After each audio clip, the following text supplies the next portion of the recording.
We are back with another video. Before we get into the video, like, comment, and subscribe to the channel. So it looks like after many years of sabotaging Nicki Minaj's documentary and preventing it from coming out, Camel Toe has announced he will be putting out his own documentary.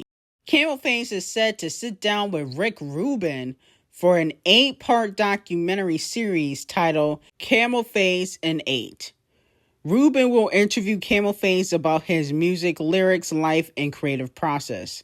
The two have a long history, as Rubin produced Camel Face's 99 Problems for the Black Album in 2003. There also has been several promotion pictures that have been going around in New York.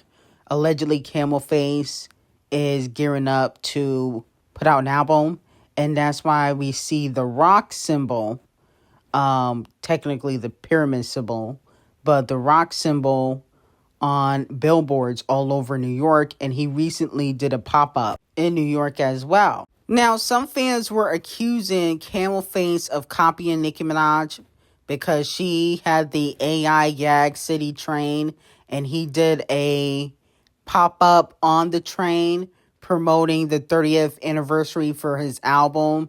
And allegedly he will be putting out another album, so there's promotion for that as well. Now, in my opinion, I don't believe that Camel Face was copying Nicki Minaj when it came to the subway or the train promotion that he did for the 30th anniversary of his album. But I definitely do think that Camel Face has an obsession with Nicki Minaj. And what I mean by that is that he is going to get revenge on Nicki, and he will try to ruin her reputation in the public eye. That's what I mean by that. Which, you know, she's already not favored in the public eye.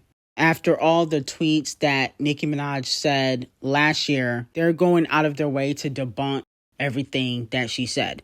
So first, they already have talked about the hair allegations when she said take off that lace front. And so the next thing they're going to debunk is obviously, you know, the inappropriate relationships that Nicki Minaj accused him of having with Foxy and Aaliyah and with other women.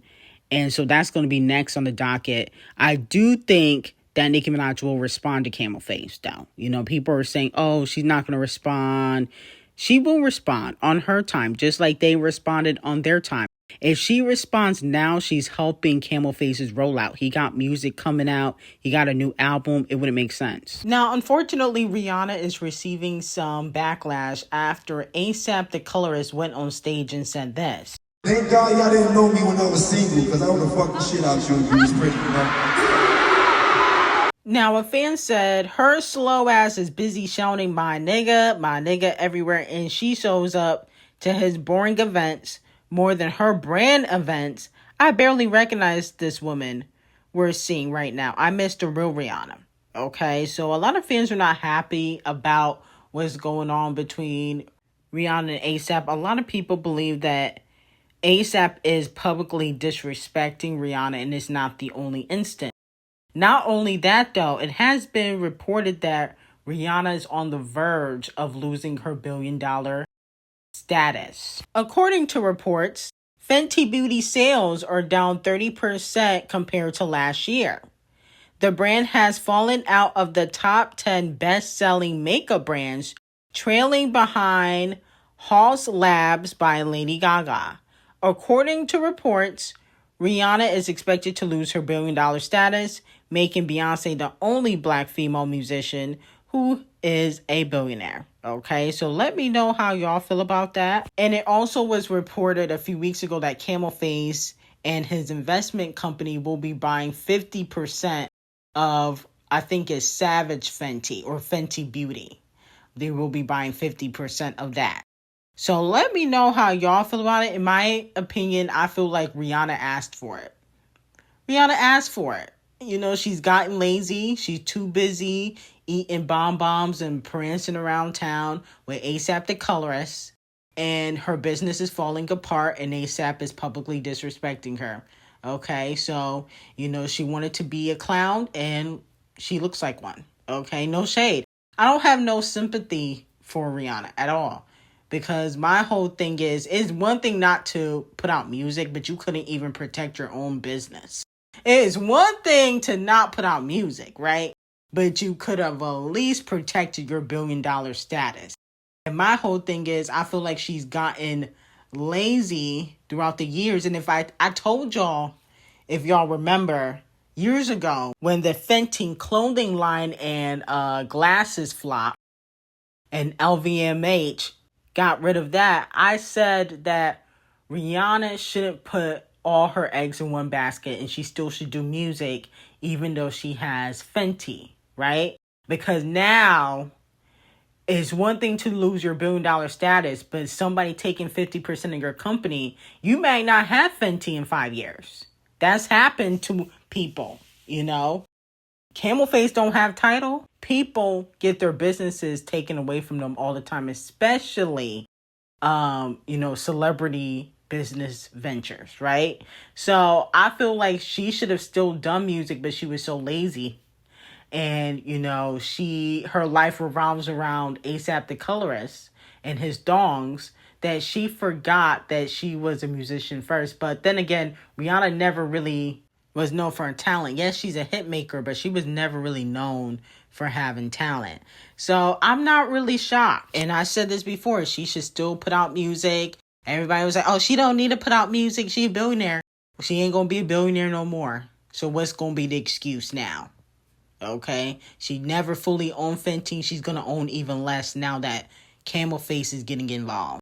Now, Megan Thee Stallion has announced that she secured a multi-million-dollar budget for Act 3. She posted on TikTok a video, and she said, "Hotties complaining while I'm in a meeting securing us a big budget for Act 3.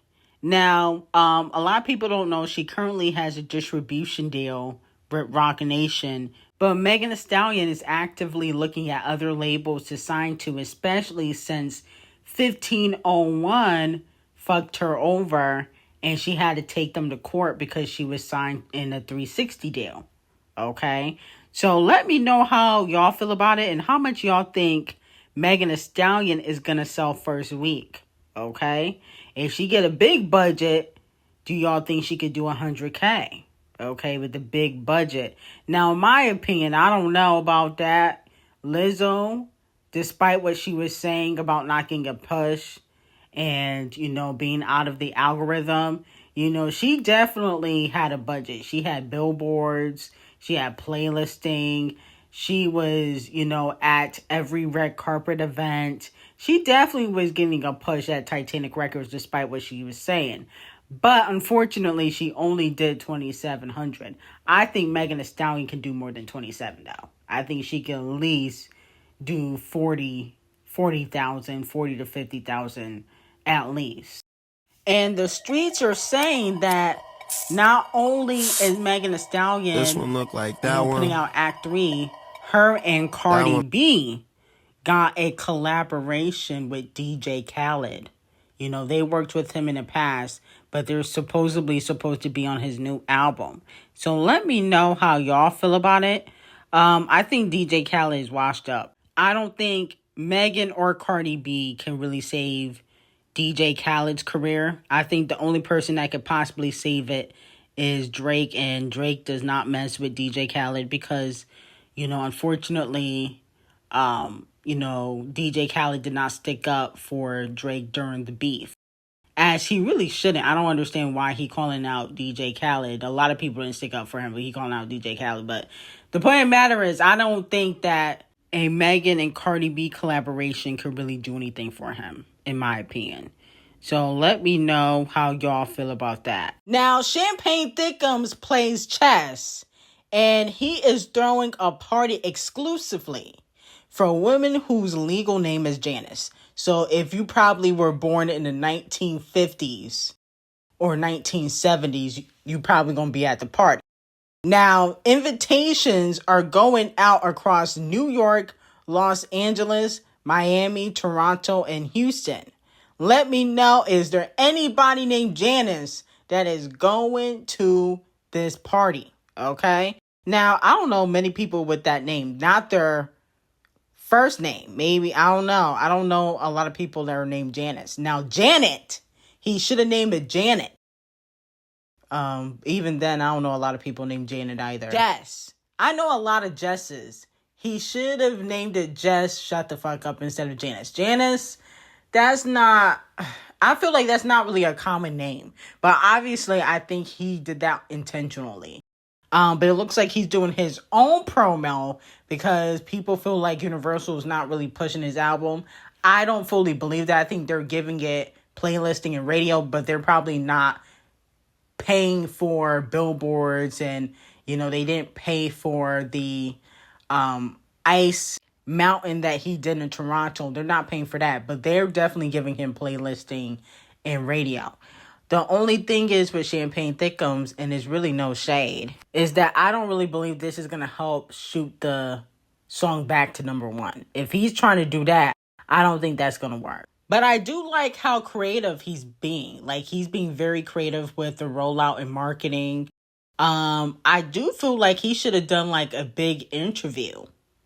That would have been, something, I wouldn't say something different, but I think a good sit-down interview would have been nice. He did a podcast, I think it was last year, with the white industry plant. I forgot her name. In that interview, he wasn't really talking about anything. I feel like he should do a sit-down interview and talk about everything. Now, at Camel Face's 30th anniversary pop-up, Blue Ivy popped out, and she looked very pretty. I like the hair. She's almost as tall as Camel Face, and Camel Face is 6 feet tall. So she definitely going to be at least, if I had to guess, she's going to be at least 6'3", 6'5", around there. Yeah, I think she's going to be that tall, because if she's already like 6'2"-ish or 6'1" at 14, she's going to be very tall. She definitely be able to model. Okay, but she popped out. Beyonce was not there. Or at least there was no videos of her being there. I feel like if she was there, there would have been videos. But let me know how y'all feel about that. I like that Blue Ivy is showing support to her father. It'd be interesting to see if she even hop on the album. Allegedly, he got music coming out. It'd be interesting to see if she hop on a song.